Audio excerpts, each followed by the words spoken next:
नमस्कार, विनायक घाळ स्टडी या यूट्यूब चॅनलवर आपल्या सर्वांचे सहर्ष स्वागत आहे. विद्यार्थी मित्रांनो, TET परीक्षेसाठी आपण सराव प्रश्न घेणार आहोत, ज्या योगे आपली त्या प्रश्नांबरोबरच त्याच्या स्पष्टीकरणांच्या माध्यमातून त्याच धर्तीवर येणाऱ्या इतर प्रश्नांची देखील तयारी व्हावी. तर आज आपण मराठी या घटकावरील काही महत्त्वाचे प्रश्न पाहणार आहोत. पहिला प्रश्न, सप्तरंग शब्दाचा योग्य समास ओळखा. समास या घटकावर आलेला हा प्रश्न आहे. पर्याय आहेत द्विगु, अव्ययीभाव, द्वंद्व, तत्पुरुष आणि याचं योग्य उत्तर आहे द्विगु समास. आता या ठिकाणी स्पष्टीकरण दिलेलं आहे. यात पहिले पद संख्या विशेषण असून दुसरे पद नाम असते. म्हणजेच द्विगु समासामध्ये पहिले पद हे संख्या विशेषण असते आणि दुसरे पद हे नाम असते. या ठिकाणी सप्तरंग म्हणजेच काय, 7 रंगांचा समुदाय. हे 7 काय झालेलं आहे मग संख्या विशेषण आणि रंग हे काय आहे, नाम आहे. त्याचप्रमाणे दुसरं उदाहरण काय आहे, 9 रत्न म्हणजेच 9 रत्नांचा समुदाय. पुढचा प्रश्न, किती छान चित्र कशाला खोडतोस. वाक्यातील क्रियापदाचे मूळ रूप निवडा. आणि या ठिकाणी आपल्याला क्रियापदाला अधोरेखित करून दिलेलं आहे. खोडतोस हे क्रियापद आहे, त्याचं फक्त मूळ रूप काय आहे हे आपल्याला शोधायचं आहे. खोडणे, पुसणे, मिटवणे, सोडणे आणि योग्य उत्तर आहे खोडणे. वाक्याचा अर्थ पूर्ण करणाऱ्या शब्दाला क्रियापद असे म्हणतात आणि त्यामुळेच खोडतोस हे या वाक्यातील क्रियापद आहे आणि या खोडतोसचे मूळ रूप खोडणे हे आहे. पुढचा प्रश्न, आपल्याकडे कोणीतरी येतंय या वाक्याला प्रश्नार्थी रूप द्या. वाक्यांचे जे प्रकार आहेत आणि वाक्य रूपांतर या घटकावरती आधारित हा प्रश्न विचारलेला आहे. पर्याय दिलेले आहेत. आपल्याकडे येणारे कोणीतरी आहे, आपल्याकडे कोणीतरी येतंय का, आपल्याकडे कोणीतरी येणार आहे, कोण येणार आपल्याकडे, आणि याचं योग्य उत्तर आहे आपल्याकडे कोणीतरी येतंय का. आता या ठिकाणी स्पष्टीकरण काय दिलेलं आहे ते पाहूया. वाक्य क्रमांक 1 हे काय आहे, विद्यार्थी वाक्य आहे. त्यानंतर वाक्य क्रमांक 3 हे देखील विद्यार्थी वाक्य आहे आणि वाक्य क्रमांक 4 या ठिकाणी कोण येणार आपल्याकडे हे वाक्य प्रथम दर्शनी जरी प्रश्नार्थक वाटले तरी त्याच्या शेवटी प्रश्नचिन्ह दिलेले नाही. त्याचबरोबर वाक्य रूपांतरामध्ये वाक्याचा अर्थ कायम ठेवणे आवश्यक असते. मात्र या वाक्यात दिलेल्या वाक्याचे प्रश्नार्थी रूप करताना वाक्याचा अर्थ बदललेला दिसतो. त्यामुळे हे या प्रश्नाचे योग्य उत्तर ठरू शकत नाही आणि म्हणूनच पर्याय क्रमांक 2 आपल्याकडे कोणीतरी येतंय का हे काय आहे, प्रश्नार्थी वाक्य तयार झालेलं आहे. पुढचा प्रश्न, कवन या शब्दाचा समानार्थी नसलेला पर्याय शोधा. काव्य, गीत, श्रवण, कविता आणि उत्तर आहे श्रवण. कवन म्हणजे काव्य, कवन म्हणजे गीत, कवन म्हणजे कविता. तर श्रवण करणे म्हणजेच काय, ऐकणे. म्हणजेच कवन या शब्दाचे समानार्थी असलेले शब्द कोणते कोणते, काव्य, गीत आणि कविता. आणि श्रवण करणे म्हणजे ऐकणे. पुढचा प्रश्न, पुढील वाक्यातील प्रयोग ओळखा. आणि वाक्य आहे, प्रथमेशने गोष्टीचे पुस्तक वाचले. पर्याय आहेत कर्तरी, भावे, अकर्मक कर्तरी, प्रधान कर्मणी आणि योग्य उत्तर आहे प्रधान कर्मणी. आता प्रधान कर्तृक कर्मणी प्रयोग म्हणजे काय, या प्रयोगात कर्ता तृतीयांत व कर्म हे प्रथमांत असते. अभिषेकने व्हायोलिन वाजवले, विराटने कविता म्हटली. त्याचप्रमाणे या ठिकाणी प्रथमेशने गोष्टीचे पुस्तक वाचले. या ठिकाणी पुस्तक हे काय आहे, कर्म आहे. तर हे कसे आहे मग, हे प्रथमांत आहे आणि प्रथमेशने या ठिकाणी ने हा तृतीयेचा विभक्ती प्रत्यय असल्यामुळे तो काय आहे, तृतीयांत आहे. त्याचप्रकारे या ठिकाणी देखील अभिषेकने ने हा तृतीय विभक्तीचे प्रत्यय लागलेले आहेत. व्हायोलिन हे कर्म आहे, हे प्रथमांत आहे. त्याचबरोबर विराटने कविता वाचली, ने हा तृतीयांत आहे. म्हणजेच कर्ता हा काय झालेला आहे, तृतीयांत आहे आणि कविता ही काय आहे, प्रथमांत आहे. पुढचा प्रश्न, तुम्ही डोळे मिटा या वाक्याला प्रश्नार्थी करा. हा प्रश्न देखील वाक्य रूपांतरणाचाच आहे. तुम्ही डोळे मिटावे, तुम्ही डोळे मिटा बरे, तुम्ही डोळे मिटा बरे होतील, तुम्ही डोळे मिटता का, तुम्ही मिटा डोळे. आणि योग्य उत्तर आहे तुम्ही डोळे मिटता का. हे काय झालेलं आहे, प्रश्नार्थी वाक्य तयार झालेलं आहे. आता या ठिकाणी स्पष्टीकरण काय दिलेलं आहे, मूळ वाक्य तुम्ही डोळे मिटा हे कोणत्या प्रकारचं आहे, आज्ञार्थी वाक्य. तुम्ही डोळे मिटावे हे झालं विद्यार्थी वाक्य. तुम्ही डोळे मिटा बरे होतील आज्ञार्थी वाक्य.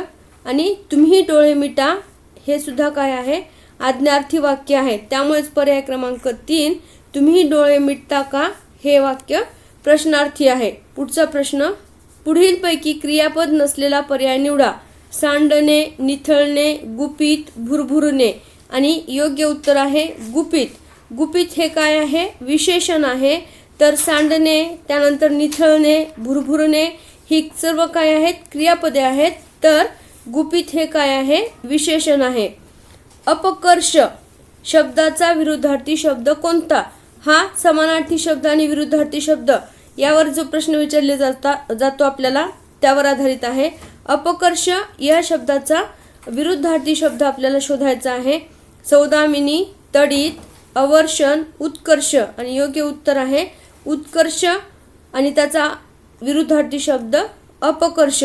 सौदामिनी, वीज, तडित हे समानार्थी शब्द आहेत. तर अवर्षण म्हणजे दुष्काळ. आता या ठिकाणी आपल्याला आणखीन किती शब्द सापडले? वीज या शब्दाचे समानार्थी शब्द कोणते कोणते? सौदामिनी, तडित. त्याचबरोबर अवर्षण या शब्दाचा समानार्थी शब्द काय झाला? दुष्काळ. आणि अपकर्ष या शब्दाचा विरुद्धार्थी शब्द झाला उत्कर्ष. पुढचा प्रश्न, पुढीलपैकी अचूक शब्द निवडा. महात्म्य, ज्येष्ठ, चातुर्मास, ज्येष्ठ. आणि योग्य उत्तर आहे पर्याय क्रमांक 4. हा प्रश्न जो आहे हा शुद्ध लेखन या घटकावर आधारित आहे. आपल्याला योग्य पद्धतीने लिखाण केलेला शब्द निवडायचा आहे. आता या ठिकाणी आपल्याला योग्य शुद्ध लेखन करून दिलेले शब्द आहेत. महात्म्य कसं लिहायचं आहे? महात्म्य मला काना द्यायचा आहे. या ठिकाणी काना दिलेला नाही त्यामुळे हा चुकलेला आहे. त्यानंतर ज्येष्ठ, जे म्हणजे जला य जोडून ज्येष्ठ लिहायचं आहे. आणि चातुर्मासचा तवर जो रफार दिलेला आहे तो चुकीचा आहे, तो म वर द्यायचा आहे. म्हणजे शुद्ध लेखन या घटकावरती आपल्याला हमखास एक प्रश्न विचारलेला असतो. त्यामुळे आपल्याला शुद्ध शब्द अशुद्ध शब्द ओळखता येणं गरजेचं आहे. पुढचा प्रश्न, पसायदान पुढीलपैकी कोणत्या संतांनी लिहिले आहे? तुकाराम, नामदेव, मुकुंदराज, ज्ञानेश्वर. आणि योग्य उत्तर आहे ज्ञानेश्वर. साहित्यिक आणि त्यांच्या साहित्यकृती या घटकावरती हा प्रश्न विचारलेला आहे. तर पसायदान हे कोणी लिहिलेलं आहे? संत ज्ञानेश्वरांनी लिहिलेलं आहे. संत तुकारामांच्या गाथा प्रसिद्ध आहेत. संत नामदेव गाथा. आणि मुकुंदराज स्वामी यांनी विवेक सिंधू हा ग्रंथ लिहिलेला आहे. पुढचा प्रश्न, ज्या प्रयोगात कर्ता प्रथमांत नसून कर्म प्रथमांत असते तो प्रयोग म्हणजे कर्तरी, कर्मकर्तरी, भावे, कर्मणी. आणि आपण याच प्रयोगाचं उदाहरण मागे पाहिलेलं आहे. आणि उत्तर आहे कर्मणी प्रयोग. म्हणजेच काय, ज्या प्रयोगात कर्ता हा प्रथमांत नसून तो कर्म हे प्रथमांत असते. म्हणजेच काय, कर्मणी प्रयोगामध्ये कर्ता हा कसा असतो? मग तृतीयांत असतो, चतुर्थ्यांत किंवा सविकरणी तृतीयांत किंवा शब्दयोगी अव्ययांत असतो. तर कर्म हे नेहमी कसे असते? प्रथमांत असते. पुढचा प्रश्न, पुढीलपैकी नपुंसकलिंगी शब्द शोधा. दिवा, भात, पणती, वरण. आणि याचं योग्य उत्तर आहे वरण. दिवा आपण काय म्हणतो? तो दिवा. म्हणजे दिवा हा पुल्लिंगी शब्द झाला. भात, तो भात पुल्लिंगी झाला. पणती स्त्रीलिंगी, ती पणती म्हणतो.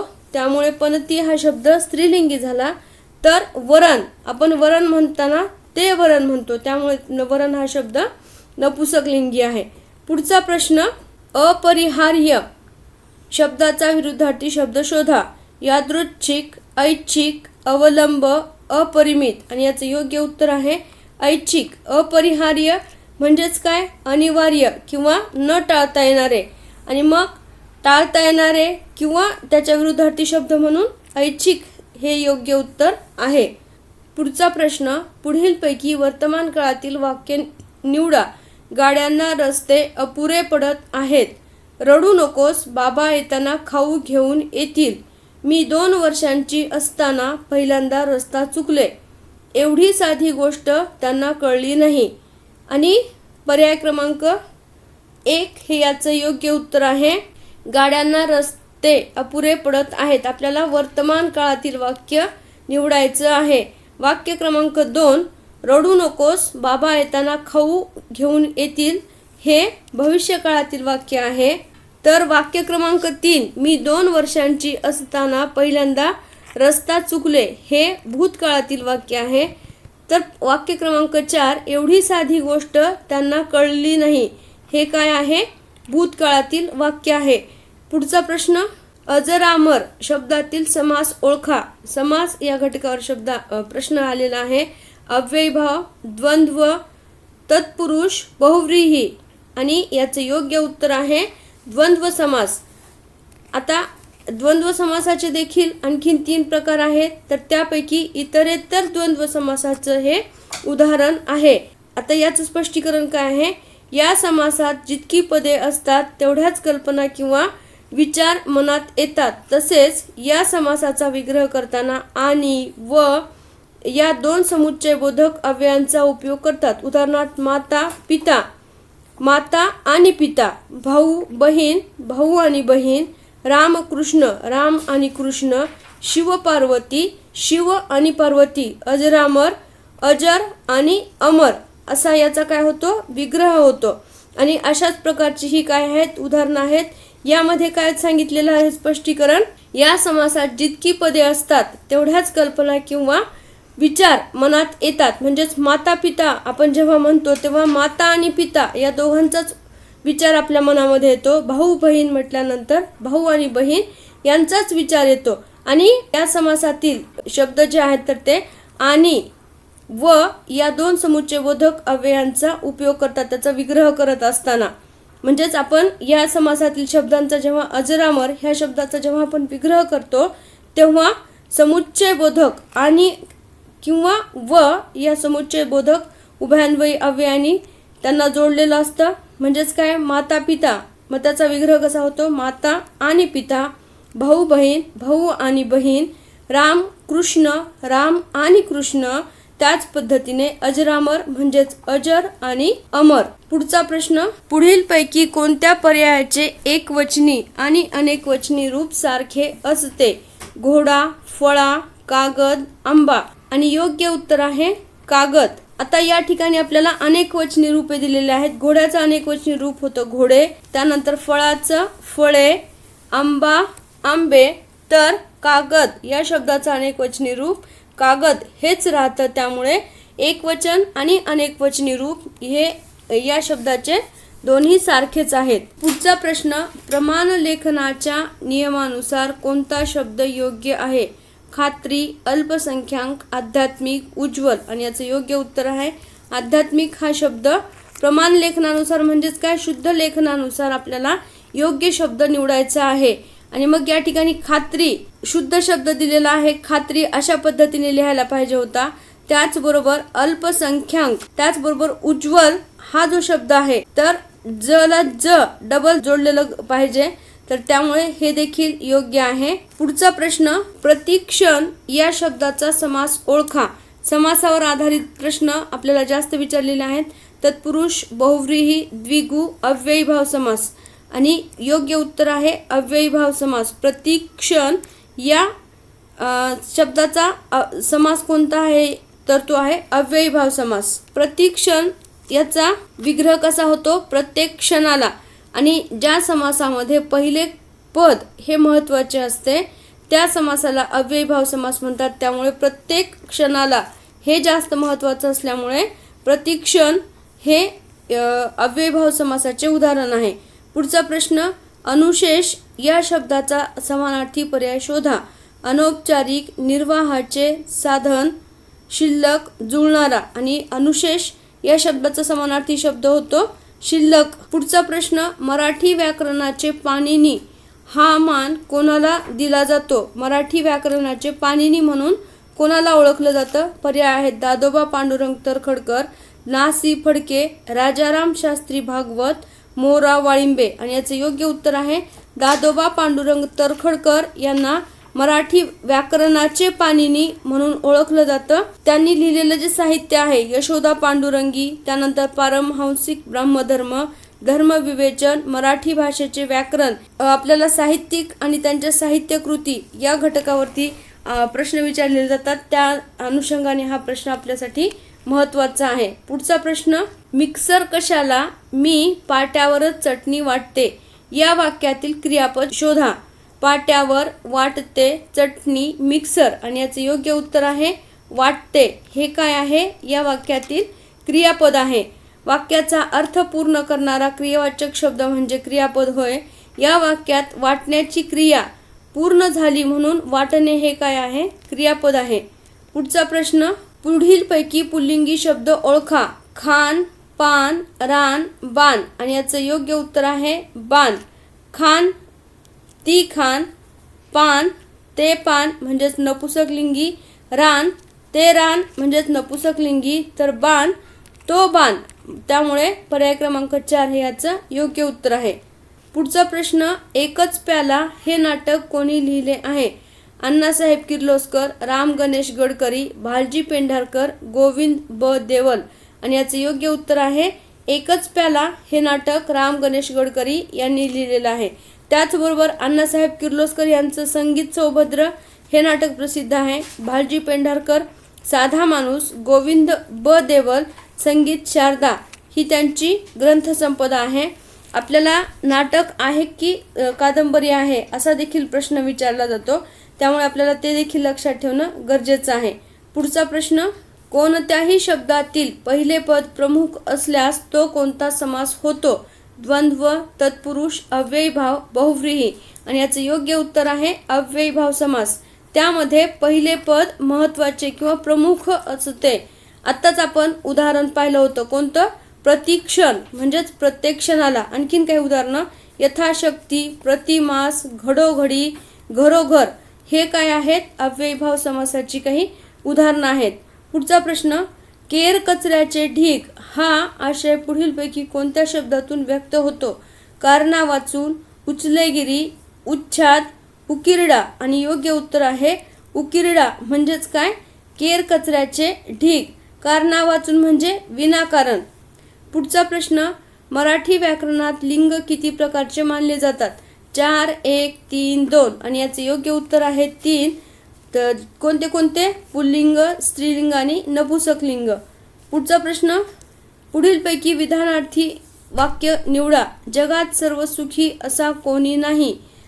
सर्व चांगल्या सवयी एकाच माणसात असतात का?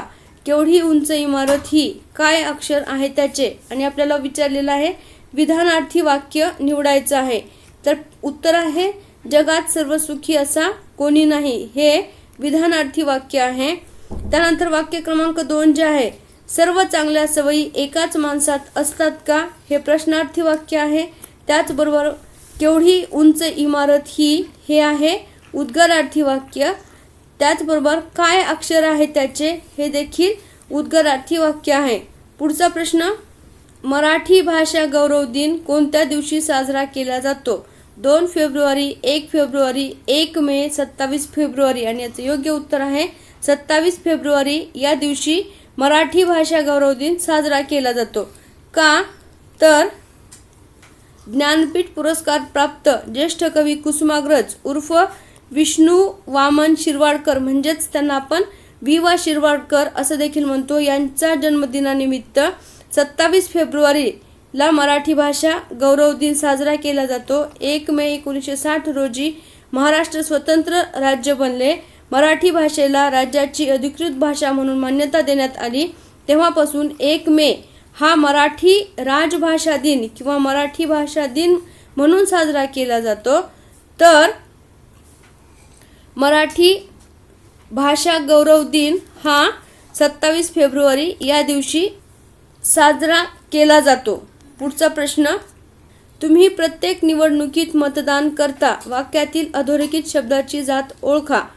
आणि पर्याय आहेत कर्ता, विशेषण, क्रियापद, कर्म. कर्ता या शब्दाला अधोरेखित केलेलं आहे आणि याचं योग्य उत्तर आहे क्रियापद. वाक्याचा अर्थ पूर्ण करणाऱ्या क्रियावाचक शब्दाला क्रियापद असे म्हणतात. कर्ता म्हणजे काय? वाक्यात क्रियापदाने दाखवलेली क्रिया करणारा जो कोणी असतो त्याला कर्ता असे म्हणतात. तर कर्म काय कशाला म्हणतात? कर्त्याने केलेल्या क्रियेचा परिणाम ज्याच्यावर घडतो अथवा ज्याच्याकडे त्या क्रियेचा रोख किंवा कल असतो त्याला कर्म असे म्हणतात. तसेच विशेषण म्हणजे काय? नामाबद्दल विशेष माहिती सांगणाऱ्या विकारी शब्दाला विशेषण असे म्हणतात.